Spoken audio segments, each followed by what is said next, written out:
Johnnie Taylor is the first singer in history to have a song earn the RIAA Platinum Single Award.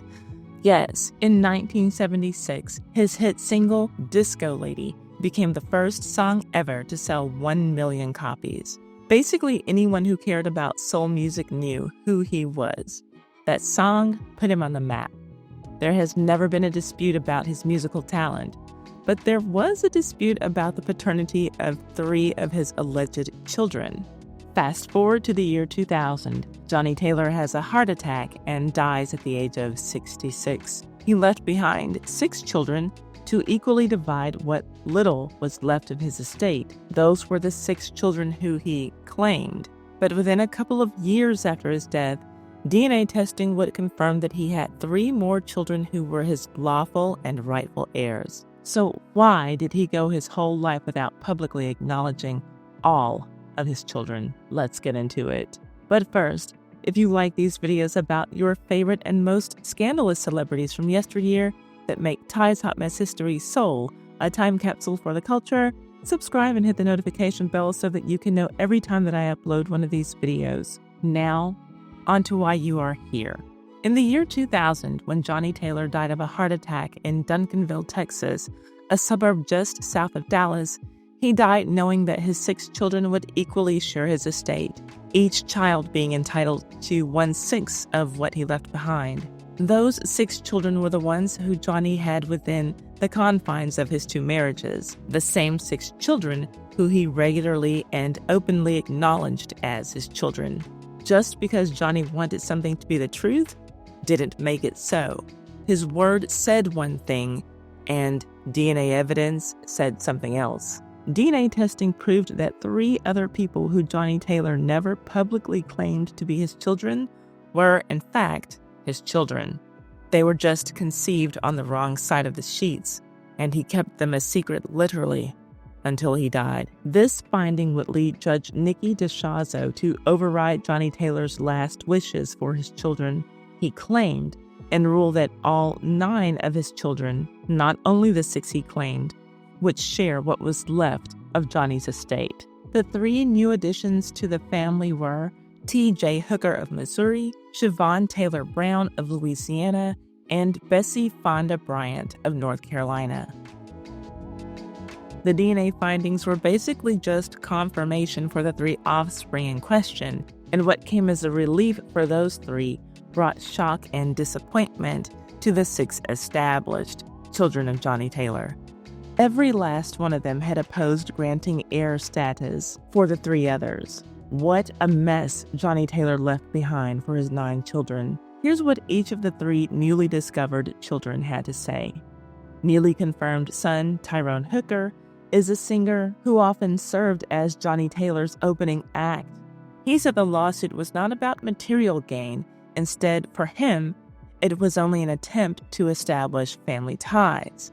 Newly confirmed daughter, Bessie Fonda Bryant, said she never met her father before he died, and she didn't even have a conversation with him until she tracked him down and called him at the age of 28. I really hate seeing when children have to track down their parents. It should always be the other way around. Anyway, Bessie wanted people to know that just because Johnnie Taylor was a great entertainer didn't mean that he was a great father. She said, quote, "I think my mom said when she told him she was pregnant, that was the last time she saw him." As far as that conversation goes, that she finally had with her father, Bessie said, quote, "He said hello, and I said who I was, and the first thing he said was, 'I know you're my daughter.' He said he always knew I was his daughter. The first thing out of my mouth was, 'Why didn't you try to see me? Why didn't you try to help my mom?' And he gave the lame cardboard excuse that my mom had remarried. To me, it was just a cop-out. To this day, I haven't met any of my father's brothers. I don't know a lot about my father's side. And to me, it will always be a piece of me missing. It's taken 41 years to prove who I am. But all of this could have been avoided if my father had stood up and been a man and faced up to his responsibility. I feel like I was robbed of a little bit of my childhood because he wouldn't do what was right. And finally, what newly confirmed daughter number 2, Siobhan Taylor Brown, told the Dallas Morning News seems to verify that Johnnie Taylor had relations with her mother when her mother was just a teenager, 16 or 17 at the oldest, while he would have been around 29. Brown said she was glad the case has ended, but that the judge's ruling only confirms what she has always known. Quote, "I had my birth certificates all my life saying that Johnnie Taylor is my dad. My mother was underage. She was only 17 when she had me. That's why it was so hush-hush. She was scared to say anything. And after I got older, I just got up under her wing and I didn't want to say anything either." End quote. Siobhan Taylor Brown probably had the most shocking thing to say, but her newly discovered sister, Bessie Fonda Bryant, who seems to usually go by the name Fonda, definitely had the most to say.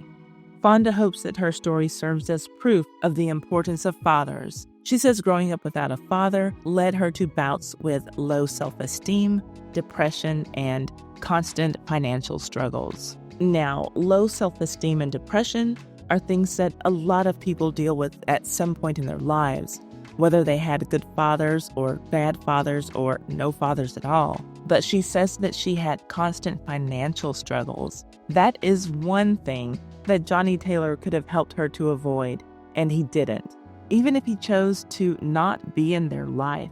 As a man of financial means, the very least that he could have done was to have covered all of his children financially. Fonda said, quote, "I started working at 14 at my junior high school and never looked back. And I think about that sometimes of what I would have had, even if it was just the financial backing. I could have gone to school and made better grades and been a better student and gone off to college." Fast forward to settling this estate, now among 9 heirs instead of 6. It took a lot of fighting, but they all got to walk away with something. At one point, things got so heated that the 3 fighting for legal recognition asked the judge to have Mr. Johnnie Taylor's body exhumed from its Missouri grave for extensive DNA testing. That request was denied. It was Jonathan and Latasha Taylor, Johnnie Taylor's son and daughter from his second marriage, who objected to exhuming Johnnie Taylor's body so that the 3 kids in question could have DNA tests performed. Tyrone Hooker, who isn't quoted as saying a whole lot throughout the case, said this, quote, "We all knew each other growing up. We knew each other's nicknames. It's more hurting than anything else. They know who's who." He said this referring to Jonathan and Latasha Taylor, Johnnie's kids from the second marriage. Tyrone Hooker felt as though those 2 siblings, along with their mother, Jerlene, didn't want to see the 3 kids in question get anything from Johnnie Taylor. It's slightly ironic that Jerlene would be so heavily involved, seeing as she reportedly divorced Johnnie Taylor 3 weeks before he died. At this point in the story, you might be wondering, why did the 3 in question want to dig up Johnnie Taylor's body? We've already established that they had DNA tests. That's correct. But when all 3 tests came back showing a 99.999% probability that Johnnie Taylor was the father of all of those in question, those same 2 siblings challenged the DNA results, then blocked further conclusive testing by saying that they didn't want their father's body exhumed. The 3 in question had their DNA testing using samples from 2 children Johnnie Taylor claimed. Generally, sane people who weren't money hungry would have accepted those results, so their actions seemed to prove Tyrone Hooker's point. Jonathan and Latasha didn't want the 3 in question to be able to get anything monetary or even to be able to conclusively prove Johnnie Taylor's paternity. When Jonathan and Latasha challenged the results of those tests, Mr. Hooker, Miss Brown, and Miss Bryant, the 3 in question, unsuccessfully sought court approval to exhume the body of Mr. Taylor, so conclusive DNA testing could be done. Jonathan and Latasha were being impossible. "We don't want to accept your 99.999% paternity test, and we won't let you dig up our dad so that we can get the proof that we need." Well, luckily for the unclaimed 3 children, the judge accepted the paternity test using the samples from the 5 offspring of Johnnie Taylor. So Jonathan and Latasha couldn't stop anything anymore. All 9 children were going to be equal joint heirs. And here's what they got. After paying the court costs and their father's bills, each of the 9 children received less than $5,000 from the estate. You do the math. That's less than $45,000, but twice a year they each receive royalty checks that can be for as much as several thousands of dollars or as little as just over $1. Here's another kicker though. Tyrone Hooker said, and court documents support, that Johnnie Taylor had a 10th offspring who was not a party in the lawsuit. And I, Ty, have that person's name, but out of respect for that person, I will not say it on this channel. The info is out there if you want to find it for whatever reason. Tyrone T.J. Hooker, the newly discovered son of Johnnie Taylor, made it clear that this person is a sibling who did not want to get involved in the lawsuit. This person didn't want anything to do with it.